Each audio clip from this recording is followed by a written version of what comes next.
and what chunking is. Okay. Okay, so information giving, the ability to provide information and something by the patient. Put your hand up if you think, if you were here on Monday last week, you've probably got a good idea for this. If you weren't, maybe it might be a bit tricky. Does anyone know? Put your hand up if you think you could tell me what goes in that gap. The ability to provide information and something by the patient. For all, this question is for the all. For anybody, yeah. Yes, and understand by the patient. Priyangi, let's try Priyangi. Are you there? Yeah, Priyangi? Maybe check understanding. Answers, no? Getting information by the patient. Just Priyangi. Yeah. Go on, Priyangi. Yes. The ability to provide information and getting information by the patient. Well, no, that would be information gathering, wouldn't it? Gathering, yeah. If you remember last week, I said this, information gathering is the ability to get information from the patient and demonstrate to the examiner that you understand it. That's information gathering. So Priyangi, what would information giving be?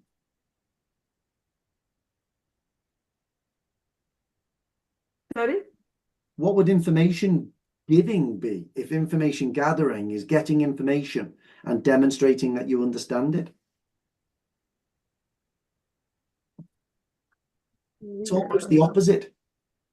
It's almost the opposite. So in information gathering, I take information from the patient and I need to demonstrate to the examiner that I understand it. So that means clarifying, echoing, summarizing. Yeah, okay, I'm showing the examiner that I understand it.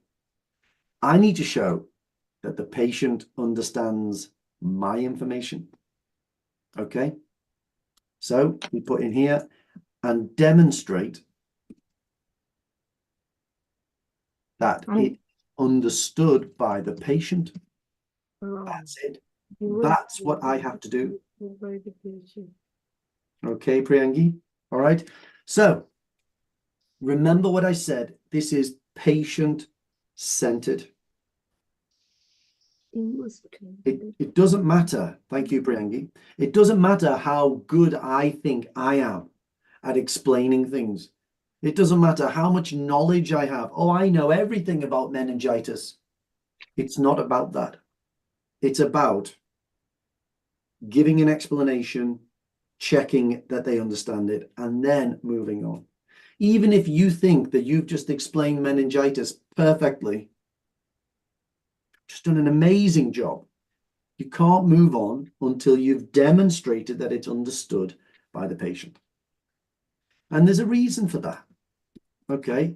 One, what happens if you give someone some instructions and they don't understand the instructions properly? Marwa, are you there?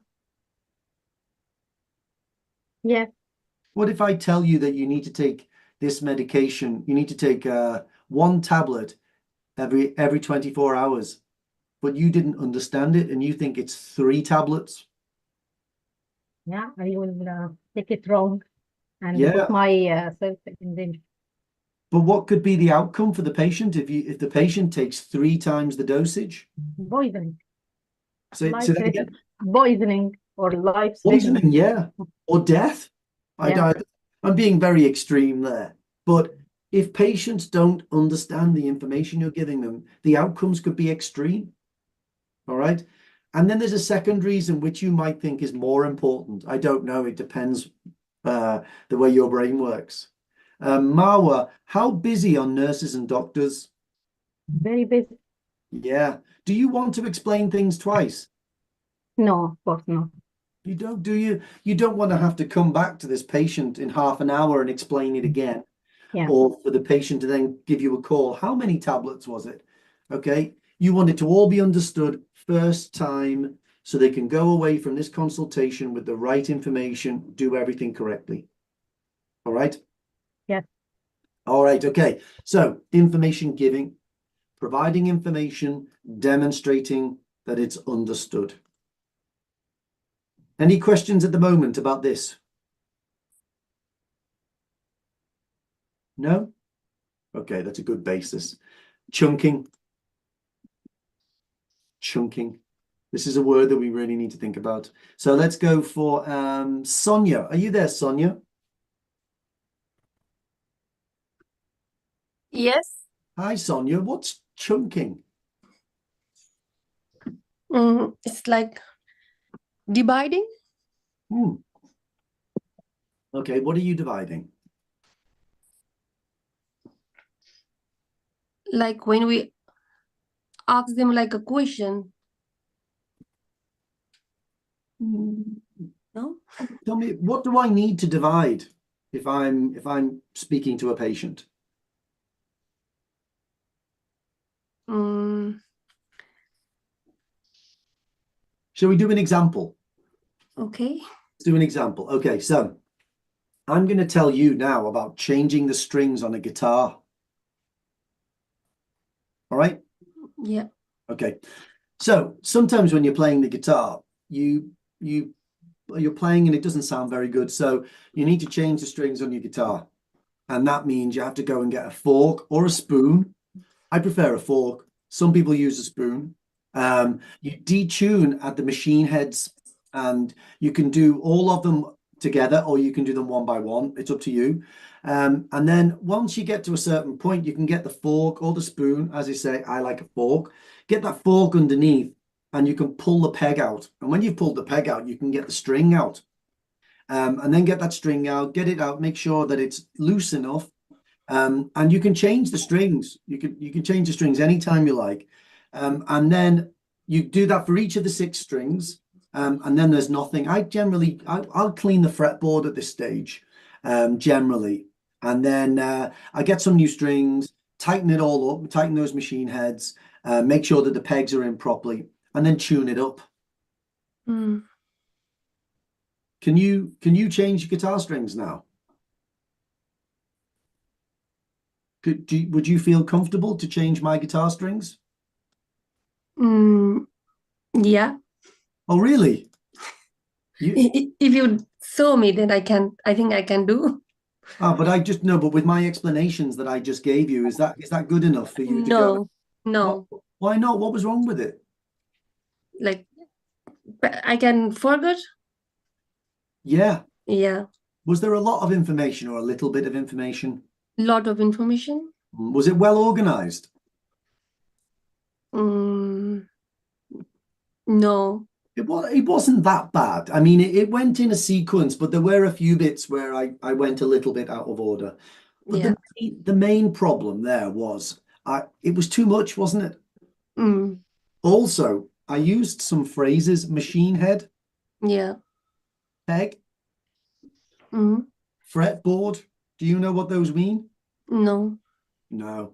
So I was using jargon, I was using technical language. Yeah. And did you notice that I didn't ask you any questions? Yes. You didn't ask me. I didn't ask at the beginning. Yeah. I didn't ask at the end. So can you play the guitar, Sonia? No, I can't play the Oh, you guitar. can't, okay. That would have been a really good question at the beginning, wouldn't it? Yeah. Because if you play the guitar, you can probably change strings. So Yeah. if you can change strings, I don't need to go and explain everything to you. So I didn't check at the beginning. I didn't stop anywhere in the middle, and I didn't ask at the end. So that was a bad explanation. I think everybody knows that was a bad explanation. Yeah. I didn't do any chunking.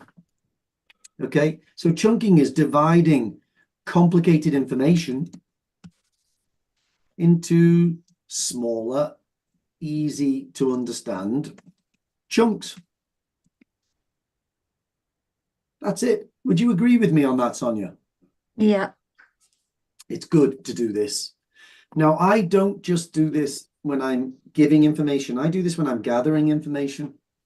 I Mm. chunk that as well. So if there are 3 things I need to learn about the patient in the gathering tasks, I'll ask the first one, discuss it, ask the second one, discuss it.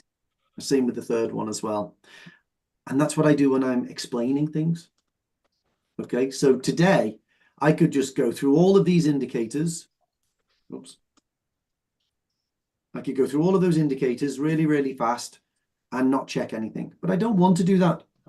I want to break it down into sections so people can understand it. Okay, so thanks, Sonia. Okay. Okay, so chunking. It's something that we need to be able to do.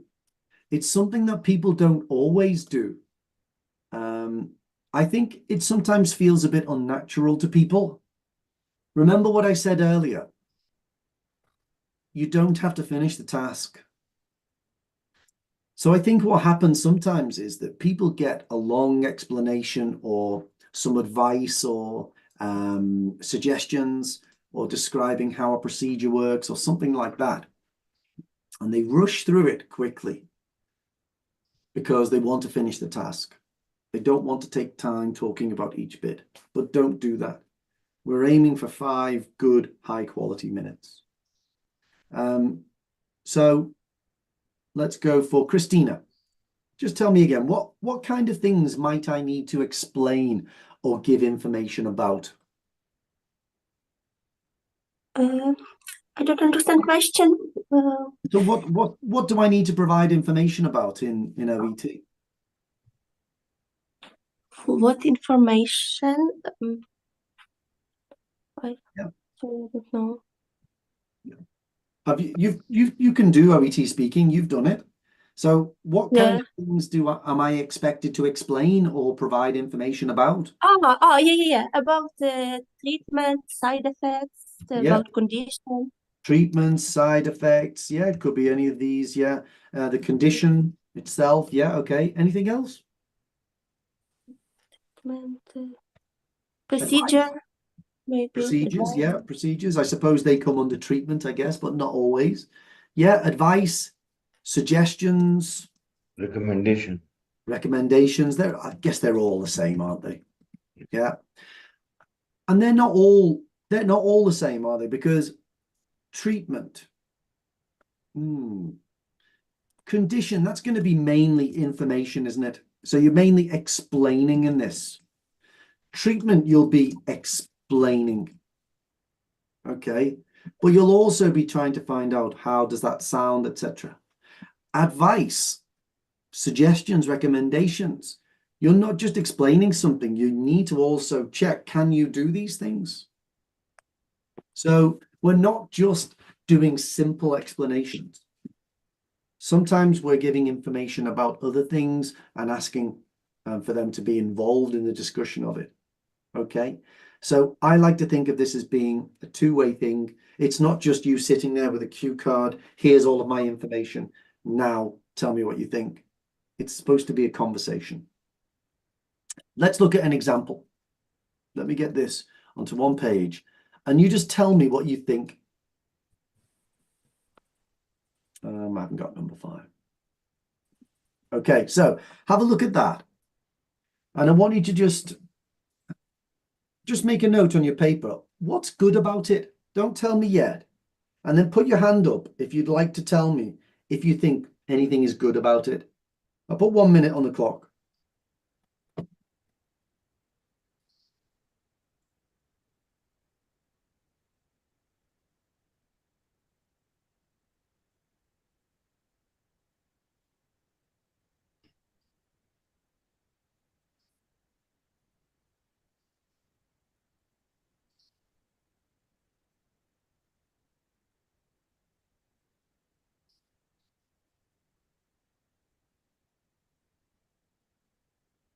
Just put your hand up if you'd like to tell me something that you think is good in this.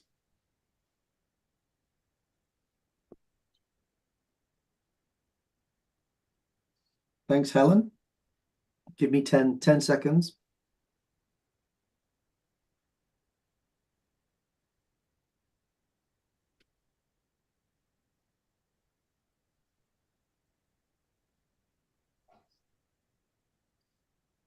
Okay. Helen, Yeah. what's good? It's good that it has some chunking Yeah, okay, so chunking's definitely being used. This and 1, 2, 3, 4. Yeah, okay. yeah, and asking the patient, is it clear? Is it okay?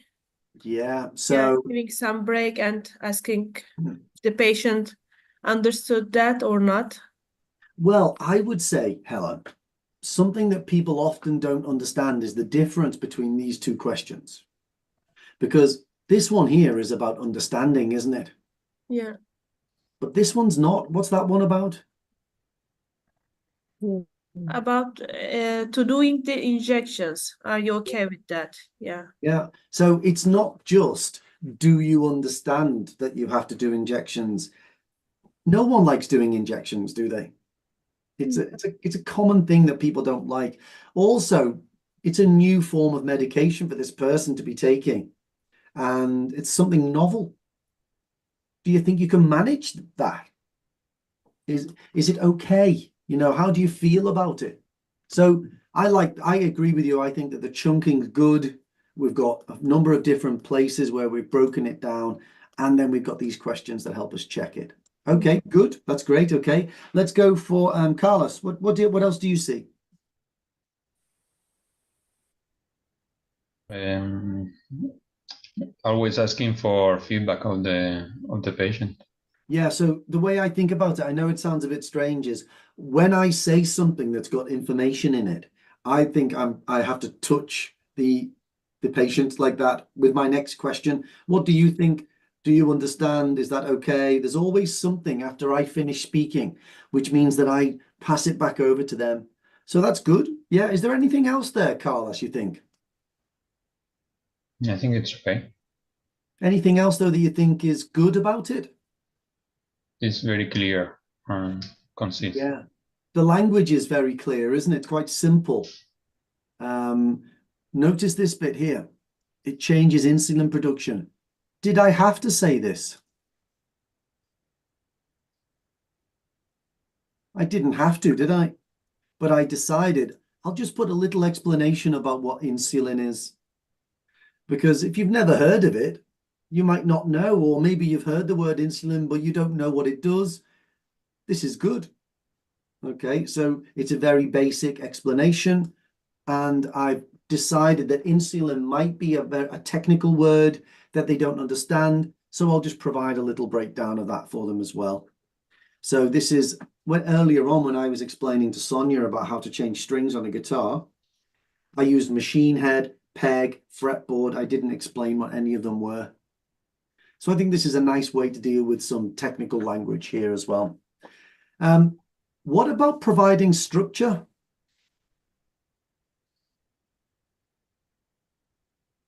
What about that? That's down at the bottom here. We don't do information giving or information gathering without providing structure. We're always doing it. I've probably explained before, but I think building relationships, understanding and incorporating patient perspective, and providing structure, they are foundational skills in this. You're always doing those. Okay, you don't stop doing those because you're doing information giving. Okay, information giving and information gathering, they're like the show tasks. Okay, but when you're doing them, you have to have a good relationship. You have to keep your ears out for cues for any problems and illicit issues, and you have to provide structure.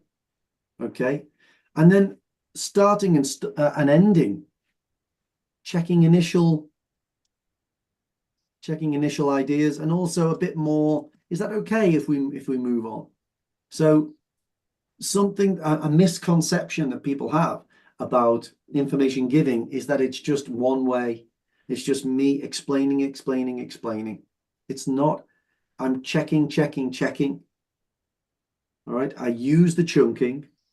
Chunking is when we break down into easy to understand chunks, but the information is prefaced with initial checking. Okay, so that means it comes first. and followed by understanding or encouraging reactions. All right, we don't just chunk it. We've got to understand that when we give a piece of information, we check before, and then every time we do a little chunk, we check and understand what it means. So that's what chunking is. Chunking is a combination of the indicators that prove that you provide information well. And that's what these are. Okay, these are the indicators in this box. Okay, so we're going to talk about these indicators, and then I'll give people a chance to do a little bit of practice. Okay, so establishing what the patient already knows. Let's do that one first. What do we think? Give me some suggestions, guys. Type it in the chat box. I'd love to see some questions. What questions can you ask at the beginning? Let's imagine it is meningitis. Okay, meningitis. Type a question for me in the chat box, establishing what the patient already knows. There are loads of ways of doing it. We'll just get some useful language. Do you have any idea about? Okay, yeah. Have you heard, okay, about something before? Yeah, I like these. These are good. Now, do you heard? That doesn't work. Okay. So there are going to be some forms here that are not good. What do you know about? I like that. This is a good question. Have you even heard? I wouldn't do that. Okay, I've got 2 blocks here. Can you please tell me what you know about? I like that.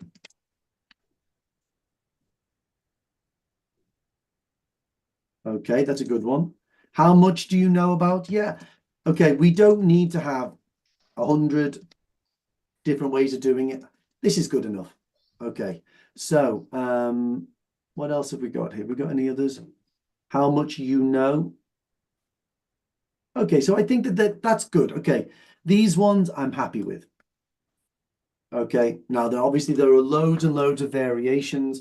All of these are very nice. This doesn't work. Okay, do you heard about? We've got problems there with the grammar. Okay, so it should be have you heard about? But I don't like that. I prefer it like this with before at the end. Okay, this one's a strange one. Was this Christina? Have you even heard about? Yeah, I think it was. When you do that there, what you're doing is you're suggesting that they don't know anything.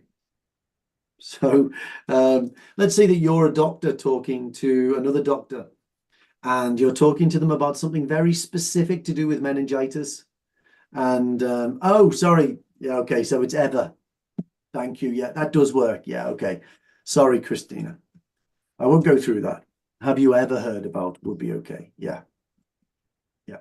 I won't go into that then. So those questions are good. And you don't have to do it before every piece of information you give someone. But when you're introducing a new topic, okay, a new explanation.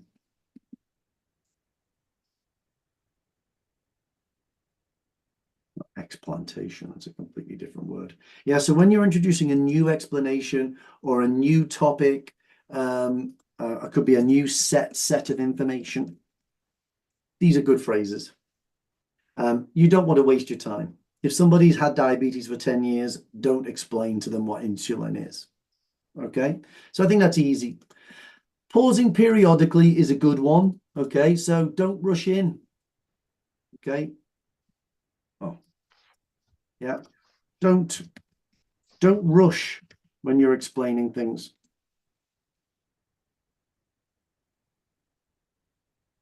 Okay, you can pause, you can wait. Now, we did in the nurses last week, we were doing some speaking, and it was really interesting because at one point this person said, I'm waiting.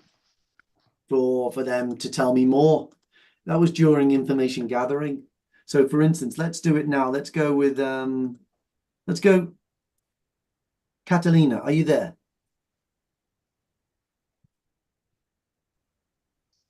Are you there? Yes, I am. Yes, okay. So let's listen to the difference between pausing with information gathering and pausing with information giving. So I'm going to ask you some questions, Catalina, all right? Okay. Just give me some information. So you said that you've been having headaches recently. Is that correct? Yes, that's Okay. correct. How often do you have them? Mm, my headache started 2 days ago. And it's very, very awful now. Are they painful? Yeah, it's painful. And I have cough and my left ear. Okay. Let's stop there. Am I helping you? No. I'm not helping you, am I? Yeah. I'm just leaving you And on your I'm own. really, really I have a cough now. Yeah. So I'm not. So pausing when people give you information is not good. Okay. Yeah. Because it sounds like they're on their own and they just have to. Okay. But pausing when I'm giving information could be a good idea. So for instance, so Catalina, I'm going to make a few suggestions about what we can do regarding your knee. Is that okay? Yeah. Okay. Okay. All right. So the first thing I would say is, look, I know it's painful now, but I think it'd be a very, very good idea for you to make sure that you don't stay in a sitting position for more than 30 minutes. But I stay in the same position more. Okay. So I paused there. I could have rushed straight in and said, is that okay? Do you think you can manage it? But I didn't. I paused, and Catalina decided that she wanted to say something back. So I don't think it's a very, very big part of OET speaking. But sometimes you can take a little step back and allow the patient to swallow the information, digest it, and then say what they think. Especially if earlier Catalina's been saying, I don't like doing exercise. My knee's really, really painful. If I know that she's got a bit of a problem with what I'm going to suggest, then I might just wait for a moment and allow her to do it. Now, if the gap starts to get too big and Catalina doesn't say anything to me, then okay, well, I'll jump in and say, well, how does that sound? And I'll say it. But it's a good idea sometimes, you know, if you suspect that a patient might not be willing to do what you suggest, then you can wait for them to respond. Okay. Now, unfortunately, there's no language you can give because it's the absence of language.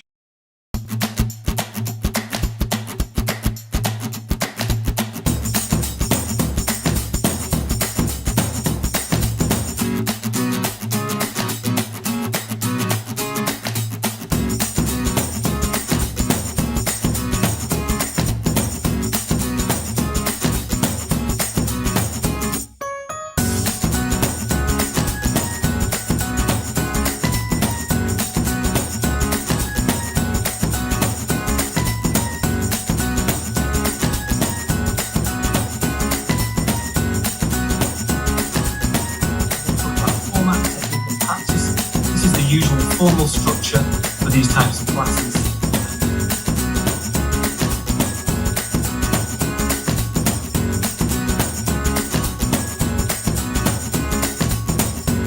Okay, so here I am with Edwin. Hi, Edwin. Hey, Paul. Hi, nice to see you. Okay, so Edwin, you are an OET hero, is that correct? That's correct. Okay, super. So where do you live?